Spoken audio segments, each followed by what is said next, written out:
René, est-ce que tu peux te présenter, s'il te plaît? Oui, donc le nom, tu l'as dit. Bickel. Voilà, Bickel.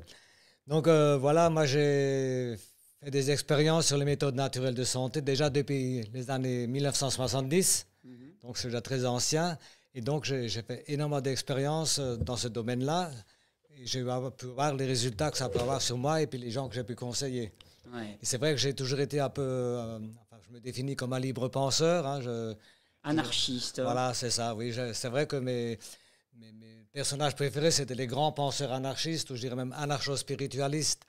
Maintenant, c'est vrai que le mot anarchie, c'est un mot qui a été mis un peu à toutes les sauces. Hein. Moi, je dirais plutôt, je parle plutôt de souveraineté individuelle. D'ailleurs, c'est le titre d'un de mes livres. Oui, oui, parce que c'est ce que tu précises pas. Moi, en fait, Bickel, moi, je le connais. J'appelle Bickel parce qu'on t'appelle Bickel. Voilà, c'est René, oui, hein, oui. Mais on t'appelle Bickel. Oui. Bickel, on le connaît surtout. Enfin, moi, je te connaissais d'abord, avant tout, pour tes petites bandes dessinées que tu publiais, que tu publies toujours dans Biocontact. C'est ça, oui. Depuis combien de temps tu dessines? Moi, je dessine, enfin, je dessinais déjà, j'aimais dessiner déjà quand j'étais tout petit. Hein. Bon, j'ai fait pendant une longue période aussi beaucoup de dessins d'art. Et c'est vrai, quand j'étais engagé un peu, puisque voilà, j'étais un peu rebelle par rapport à la société, donc depuis très longtemps déjà. Et donc, je me suis mis à faire du dessin engagé. Déjà dans les années 70, quand il y a eu la construction de la centrale nucléaire de Fessenheim. Ensuite, c'est vrai, on a créé une association où j'ai écrit, enfin illustré une revue qui s'appelait Le Renouveau. Montre un petit peu. Voilà. Donc ça fait un des dessins qui fait partie d'un de mes premiers livres. Je ne sais plus si c'est Le Malade enchaîné ou Les Chemins de la souveraineté. Je crois que c'est Les Chemins de la souveraineté. Et celui-là, c'est l'original que tu viens de m'amener. C'est l'original, oui. Qui va être un petit peu sur la porte, certainement, de l'école naturelle qu'on est en train de créer chez moi. Parce que vraiment, celui-là, je le trouve très, très fort. Ben, j'en suis fier. Il est magnifique, il est magnifique. Oui, donc c'est pas mal. Je les montre hein, parce que tout le monde ne le connaît peut-être pas. Mais c'est Le Malade enchaîné. C'est Les Chemins de la souveraineté individuelle. Un mélange de dessins, de citations un petit peu. Enfin, voilà, oui, j'aime beaucoup les citations parce que je me suis toujours fait un recueil de citations. Quand je lisais des livres, les parties importantes, des fois, je les relevais. Et donc, j'essaie de marier les citations avec mes dessins. Ouais. Tiens, regarde, je prends une citation par exemple là que je pioche au hasard dans Les Chemins de la souveraineté individuelle et je le trouve vraiment très très fort. La confiance dans les pouvoirs magiques des remèdes émousse souvent le sens critique, en exaltant l'enthousiasme et en provoquant un début d'hystérie collective qui affecte à la fois savants et profanes. L'homme d'aujourd'hui souhaite des miracles, autant que celui d'autrefois, et s'il n'adhère à aucun culte religieux, il sacrifie sur l'autel de la science. Pas mal ça. Bah oui, pas mal. C'est exactement ce qui se passe. Hein. Ouais. C'est tout à fait ça. Oui. Et donc cet engagement-là, maintenant, tu me disais, tu l'as commencé dans les années 70 à peu près. Oui, parce qu'il y a aussi, pas seulement par le dessin, parce que j'avais aussi écrit des articles pour une revue anarchiste qui s'appelait L'Homme Libre, mais j'avais aussi fait un revirement au niveau de ma façon d'être, ma façon de vivre. Voilà, je montre ça. Ouais, voilà. Donc, parce que je suis devenu végétarien et même végétalien au début des années 70. Bon, à l'époque, hein, je passais un peu pour un doudingue parce que c'était pas tellement courant. Maintenant, effectivement, c'est presque un peu snob d'être végétarien, mais voilà, donc ça c'est un recueil de dessins en couleur. Qui est magnifique aussi. Par contre, j'ai oublié d'emmener quelques livres. Oui, tu m'en avais. René m'en avait offert un magnifique là, sur la vaccination. Tu me l'avais offert. J'avais d'ailleurs vachement apprécié parce qu'au moment où j'allais lancer ma série sur la vaccination, tu me l'avais envoyé en me disant bon, courage, accroche-toi, ça va bombarder. Tu vas en prendre plein la gueule, mais sache qu'il y en a qui sont avec toi. Et tu m'avais envoyé. Tu as un excellent recueil sur la vaccination que j'ai pas avec moi là parce qu'il a brûlé dans l'incendie qui a eu lieu en janvier dernier. Mais je compte sur toi parce que j'aimerais bien pouvoir le remontrer à nouveau. Tout à fait, et il est très bien. Et ce que j'apprécie beaucoup dans ton dessin de tout temps, c'est comme on le disait tout à l'heure, c'est un dessin simple, on dirait presque naïf dans son approche, et en même temps, mais tu bombardes, mais grave, quoi. Grave, avec un engagement pour l'hygiénisme, le vitalisme, l'alimentation vivante. Ça t'est venu comment tout ça ? Enfin, ça m'est venu parce que moi, j'étais quelqu'un qui, à l'époque, très militant, je voulais que tout le monde, les gens sachent un peu, enfin, beaucoup de choses, parce qu'on est dans un monde de mensonges, maintenant encore pire qu'à l'époque. Et donc, je voulais passer beaucoup d'informations. Je prêtais des livres partout à droite et à gauche. Puis, à bout d'un certain temps, les gens me le rendaient, puis ils ne l'ont pas lu, ils n'ont pas le temps. Parce qu'on est la civilisation de l'image. Et surtout les jeunes, je remarque que les jeunes aiment beaucoup l'image. Et donc, j'avais eu cette idée, comme j'avais ce don pour m'exprimer par le dessin. Donc, l'idée était là de faire des livres illustrés, un maximum illustrés et avec un maximum d'humour, parce que c'est le meilleur moyen de faire passer un message. Hein. Donc, je peux même parler de sujets graves avec humour. Et c'est vrai que le dessin frappe beaucoup plus le subconscient que le texte. Et, comme dirait, c'est vrai, mes dessins, ils paraissent naïfs, mais quelque part, c'est des outils de prise de conscience très forts. Je dis, moi, quand on va laisser le micro au milieu, il paraît que ça va bien. Hein. Vous me dites s'il y a un problème avec le micro au milieu, mais pour nous, ce sera plus facile. Moi, quand je préparais ma série sur les vaccins, je sais que j'avais été un peu bluffé quand j'avais regardé ton livre sur les vaccins, parce que je m'étais dit, mais en fait, il a tout dit là-dedans. Il a tout dit en quelques dessins tout simples. Il est d'une richesse absolument incroyable. Tu connais ton sujet par cœur. Tu es un grand hygiéniste. Oui. Non, mais disons que ça fait un demi-siècle déjà que je m'intéresse au vaccin. Ouais. Suite à des problèmes graves que j'ai pu rencontrer dans ma jeunesse. D'accord. J'avais 17 ans et demi, 17 ans et demi, quand j'étais confronté à un drame vaccinal. D'accord. J'étais à l'école des mécaniciens de Saint-Mandrier. Je me suis engagé dans la marine à 17 ans à l'époque. J'avais envie de voyager. Et donc, dans cette école, il y a un contingent de jeunes recrues qui arrivaient. Puis il y a ce contingent qui a été vacciné. Il y a une épidémie. Donc, chez ces vaccinés, une épidémie de méningite avec 2 morts. D'accord. Et ce qui m'a surtout interpellé, parce qu'un des morts, c'était un Alsacien avec qui je venais de faire connaissance.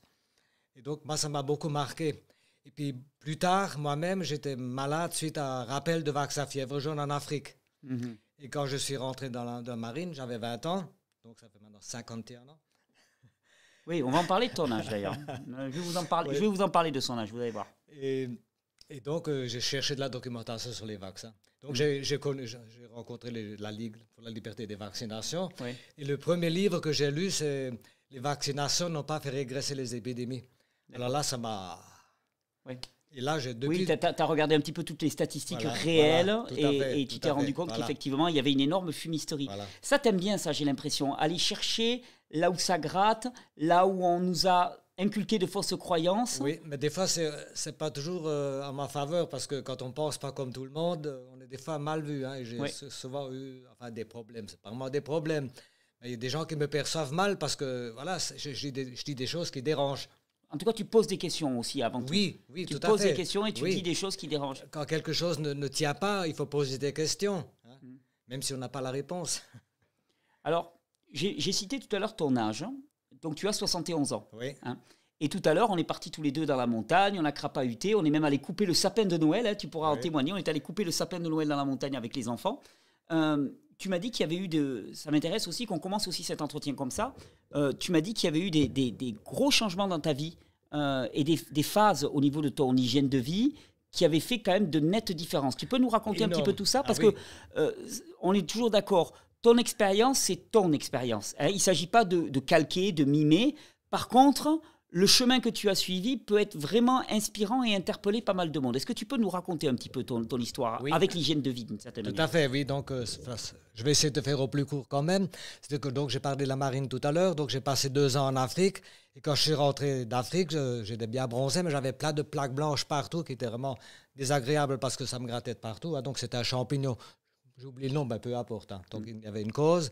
Et c'est là, j'aurais pu mettre des centaines de pommades, ça n'aurait servi à rien. Et là, j'ai eu un déclic. Je crois que j'avais commencé à lire un livre qui conseille de prendre un peu de jus de citron ou de l'eau citronnée. Donc parce que j'avais aussi des doses matinales, donc le foie qui n'allait plus. Quoi. Ouais. Et en prenant un peu cette dose au citronnée le soir, déjà, je me sentais le matin, ça allait mieux. Ouais. Puis un beau jour, mes plaques ont disparu. Tout naturellement. Voilà. Et donc, j'étais vraiment très enthousiaste. J'ai vraiment senti que l'alimentation a une grande importance. Et alors, j'ai été dans des extrêmes. Je suis devenu végétalien, mais à l'époque, j'ai vraiment fait énormément d'erreurs parce que végétalien, je mangeais énormément de céréales. Et très carencé en protéines parce qu'à l'époque, on ne connaissait pas la spiruline, on ne parlait pas de graines germées, de graines de chanvre, voilà, tout ça. Et donc, à force de manger trop de céréales, j'ai été très intoxiqué et je ne sentais pas vraiment à mieux vivre. Puis un jour, j'ai eu un abcès énorme avec une forte fièvre. Donc là, ça n'allait plus, il me fallait un arrêt de travail, parce que pour moi, la première chose quand on a un problème, c'est le repos. Donc je suis allé voir un médecin, alors le médecin était plus affolé que moi. Hein. Quand il m'a vu venir, il a dit, mais comment c'est que vous êtes déplacé de vous-même de votre domicile jusqu'à moi, dans votre état? Mais il faut tout de suite aller à l'hôpital, il faut tout de suite vous ouvrir l'abcès, il faut immédiatement vous mettre sous antibiotiques, et puis trouver quelqu'un qui vous conduit à l'hôpital, parce qu'il avait peut-être peur que je meure en cours de route, j'en sais rien. Et à l'époque, j'avais commencé à suivre des cours avec André Pasbeck, hein. C'est à l'époque, c'est ça. André Pasbeck, grand naturopathe, hein, André Pasbeck, immense naturopathe français. Voilà.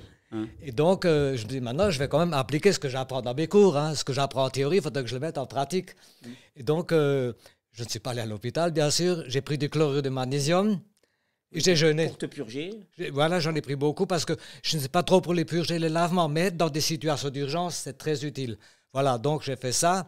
J'ai jeûné, mais alors je me suis retrouvé dans une forme extraordinaire. Après quelques jours, je trempais, parce que l'abcès était au menton, je trempais dans l'eau froide, ça sortait. Puis moi, voilà. Et là, vraiment, j'étais vraiment très enthousiaste. Mais si j'ai eu ça, c'est que vraiment mon corps était intoxiqué.